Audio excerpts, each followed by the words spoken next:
ദൈവനാമത്തിന് മഹത്വം ഉണ്ടാകട്ടെ. നമ്മുടെ ജീവിതത്തിലേക്ക് പുതിയൊരു നോമ്പുകാലം കൂടി വന്നിരിക്കുന്നു. ഇന്ന് വരെയും നമ്മെ വഴി നടത്തിയ നമ്മുടെ ദൈവത്തിന് സ്തോത്രം. ഇന്നത്തെ നമ്മുടെ അല്പനേരത്തെ ചിന്തയ്ക്കായി തിരഞ്ഞെടുത്തിരിക്കുന്ന വേദഭാഗം വിശുദ്ധ മർക്കോസ് എഴുതിയ സുവിശേഷം 7-ാം അധ്യായം 24 മുതൽ 30 വരെയുള്ള വാക്യങ്ങളാണ്. അശുദ്ധാത്മാവ് ബാധിച്ച തന്റെ മകളുടെ സൗഖ്യത്തിനായി കർത്താവിന്റെ അടുക്കൽ വരുന്ന ഒരു സ്ത്രീയുടെ വിശ്വാസത്തെ പറ്റിയാണ് ഈ ഭാഗം നമ്മളെ പഠിപ്പിക്കുന്നത്. യേശു സീദോന്റെയും സോരിന്റെയും മതനാട്ടിലെത്തിയപ്പോൾ ഒരു യവന സ്ത്രീ യേശുവിനെ സമീപിച്ചു. മറ്റൊരു ജാതിയിൽ നിന്നായിരുന്നിട്ട് കൂടിയും യേശുവിനെ കർത്താവ് എന്ന് വിളിച്ച് മിശിഹായായി അംഗീകരിച്ചു. പക്ഷേ ആദ്യം തന്നെ ആ സ്ത്രീയുടെ അപേക്ഷ കേട്ട് യേശു അവളുടെ അപേക്ഷയ്ക്ക് മറുപടി നൽകിയില്ല.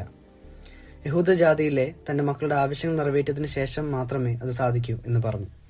എന്നാൽ ഇതിന് ആ സ്ത്രീ നൽകിയ മറുപടിയിൽ യേശു പ്രസാദിക്കുകയും അവളുടെ മകൾക്ക് സൗഖ്യം നൽകുകയും ചെയ്യുന്നു.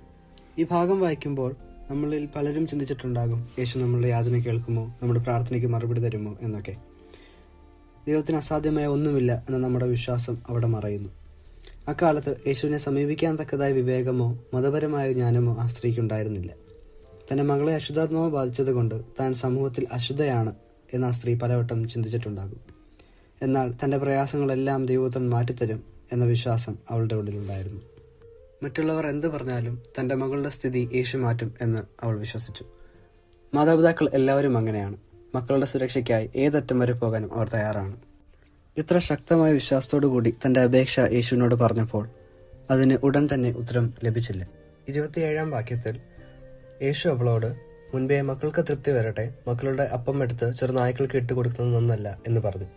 ഈ വാക്യങ്ങൾ അർത്ഥമാക്കുന്നത് ആദ്യം തന്റെ സ്വന്തം ജനത്തിന്റെ അപേക്ഷകൾ സാധിച്ചിട്ട് മറ്റുള്ള ജനതയുടെ അപേക്ഷ കേൾക്കാം എന്നാണ്. എന്നാൽ ഇതിന് സ്ത്രീ നൽകുന്ന മറുപടി 28-ാം വാക്യത്തിൽ, കർത്താവെ, ചെറുനായ്ക്കളും മേശയ്ക്ക് കീഴെ കുട്ടികളുടെ അപ്പം നുറുക്കുകളെ തിന്നുവല്ലോ എന്നുത്തരം പറഞ്ഞു.